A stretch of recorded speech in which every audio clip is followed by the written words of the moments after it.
سیام سے ایک دن قبل اور عید کے دن ہم ایک جیسے ہوتے ہیں.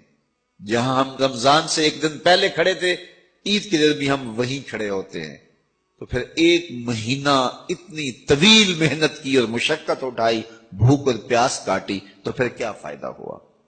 آپ ایک ڈاکٹر کے پاس جاتے ہیں اور اس سے دوائی لیتے ہیں اور مہینہ بھر اس کو استعمال کرتے ہیں، اور مہینے کے بعد آپ ٹیسٹ کرواتے ہیں تو جہاں تھی بیماری وہاں کی وہاں رہی. تو پھر دو باتیں ہیں، یا تو ڈاکٹر نے دوا ٹھیک نہیں دی، یا پھر آپ نے دوائی کے ساتھ پرہیز نہیں کیا اور جہاں تھے وہیں کے وہیں کھڑے رہ گئے. تو ڈاکٹر کے پاس دوبارہ جائیں گے تو وہ کہے گا جناب اس بیماری سے نجات تو ایک مہینے کے کورس سے ہو جاتا تھا، تو آپ کو آرام کیوں نہیں آیا؟ آپ نے پرہیز نہیں کیا. تو آپ اس کو کہیں کہ جناب ہم دوبارہ مجھے ایک کورس اور کروا دیں، لیکن پرہیز میں نے پھر بھی نہیں کرنا. تو ڈاکٹر کہے گا کہ نہیں جناب چھٹی کرو.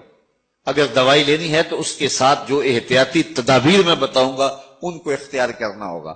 لیکن اگر کوئی شخص پھر دوسرا مہینہ کھاتا ہے اور احتیاطی تدابیر اختیار نہیں کرتا اور پھر ڈاکٹر کے پاس جا کہتا جناب آرام نہیں آیا، تو ڈاکٹر پھر اس کو کہے چلو دوبارہ لے لو، تو وہ تیسرے مہینے بھی کھائے، چوتھے مہینے بھی کھائے، ساری زندگی بھی کھاتا رہے. احتیاطی تدابیر نہیں کرے گا تو جہاں صحت تھی وہیں کی وہیں رہے گی.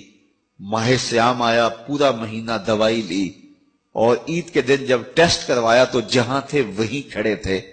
یا تو پھر دوائی ٹھیک نہیں ہے. میرے رب کی دوائی کس طرح ٹھیک نہیں ہو سکتی؟ جب اس نے کہا ہے لعلکم تتقون، تم روزے رکھو میں ضمانت دیتا ہوں تمہیں تقوی ملے گا، تو پھر تقوی نہیں ملا ہے تو پھر ہم نے روزے کی احتیاطی تدابیر کو اختیار نہیں کیا ہے اور اتنی طویل مسافت کاٹی ہے، مشقت کاٹی ہے، بھوک کاٹی ہے، پیاس کاٹی ہے. لیکن اگلے سال ہم پھر آئے تو ہم پھر اسی طرح وہ مشقت کاٹنے لگے اور احتیاطی تدابیر ہم نے پھر اختیار نہیں کی. تو صاحبو یہ ماہ سیام زندگی میں ایک بار پھر آیا ہے، اس کو احتیاطی تدابیر کے ساتھ گزارو. من لم یدع قول الزور والعمل بہ فلیس للہ حاجۃ فی ان یدع طعامہ وشرابہ. کہا جو جھوٹ اور جھوٹے امور اور کام نہیں چھوڑتا اس کے بھوکا اور پیاسا رہنے کی کوئی ضرورت رب کو نہیں ہے. وہ روزے کے ذریعے سے تمہاری تہذیب نفس کرنا چاہتا ہے، تمہارے من کو سنوارنا چاہتا ہے، تمہارے اندر کی غلاظتیں دور کرنا چاہتا ہے، لیکن تم اس کو احتیاطی تدابیر کے ساتھ لینے کے لیے آمادہ نہیں ہو. تو کاٹتے رہو، ہر سال مشقت کاٹتے رہو. 40 سال 45 سال 50 سال ہو گئے روزے رکھتے. ہر سال یہ ہوتا ہے کہ 29 شعبان کو جہاں کھڑے ہوتے ہیں 1 شوال کو بھی وہی کھڑے ہوتے ہیں. تو پھر کیا فائدہ اتنی مشقت اٹھانے کا؟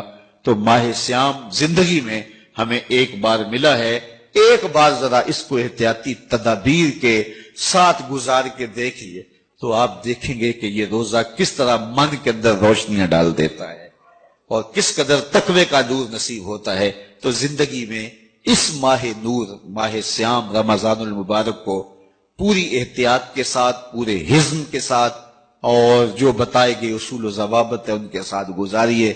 آنکھوں پہ بھی پہرا بٹھائیے، خیالوں پہ بھی پہرا بٹھائیے، سوچوں کو بھی آوارہ نہ ہونے دیجیے، رزق بھی پاک لیجیے، اور زبان پر بھی کوئی ایسا جملہ نہ آنے پائے جو رب کی ناراضگی کا سبب ہو.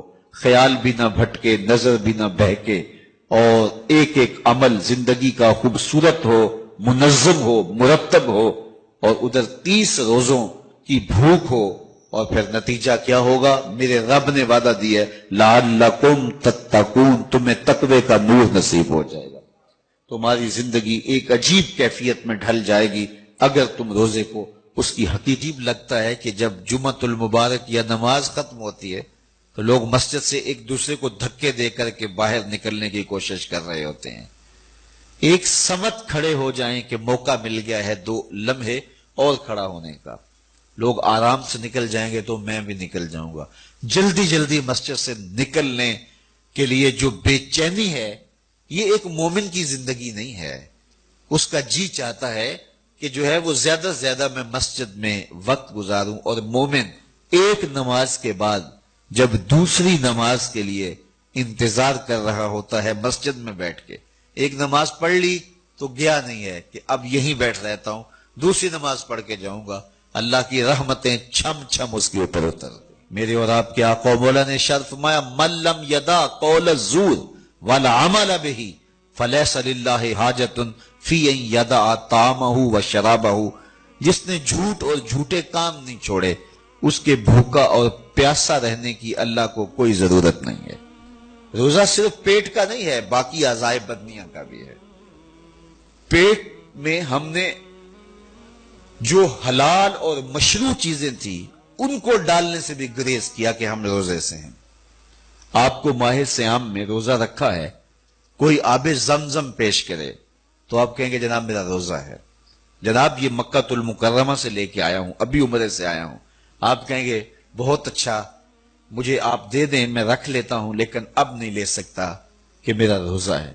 کوئی آپ کو کھجوریں پیش کرے کہ یہ مدینہ تو رسول صلی اللہ علیہ وسلم کی کھجوریں ہیں اور یہ بالکل خالص مدینے کی سرزمین میں اگی ہیں، مدینے کی ہواؤں نے انہیں پالا ہے اور یہ میں وہاں سے خاص طور پہ آپ کے لیے لے کر آیا ہوں، تو آپ ان کو چوم کے آنکھوں سے تو لگائیں گے لیکن کھجور کھائیں گے نہیں، آپ کہیں گے جناب میرا روزہ ہے۔ میاں روزہ ہے لیکن یہ کھجوریں تو مدینے کی ہیں اور پاک ہیں، طیب ہیں، طاہر ہیں، تبرک ہے، لیکن آپ تبرک جاننے ماننے سمجھنے کے باوجود اس کو نہیں کھائیں گے، آپ کہیں گے کہ میرا روزہ ہے۔ وہ ایک صاحب نے لوہے کا کڑا پہنا ہوا تھا تو میں نے اس کو کہا کہ یہ گناہ بے لذت ہے، یعنی ایسا گناہ ہے کہ گناہ بھی ہو رہا ہے اور لذت بھی کوئی نہیں ہے، تو گناہ بے لذت کیوں کرتے ہو؟ تو اس نے مجھے جھٹ سے کہا کہ میرے ایک دوست گئے تھے اور وہ مدینہ تو رسول سے لے کر آئے تھے تو یہ مدینے کا تحفہ ہے۔ تو میں نے کہا صاحب مدینے والے نے تو منع کیا ہے، تو کھجوریں مدینہ تو رسول کی ہوں یا مکہ المکرمہ کا مائے زمزم ہو، آپ کو روزے کی حالت میں پیش کیا جائے تو آپ اس کو نہیں لیں گے۔ تو جو چیز جائز ہے، مشروع ہے، متبرک ہے، آپ وہ حلال ہونے کے باوجود بھی نہیں لیتے کہ وقتی طور پہ میرے اوپر ممنوع کر دی گئی ہے، تو جو چیزیں جائز، طیب، طاہر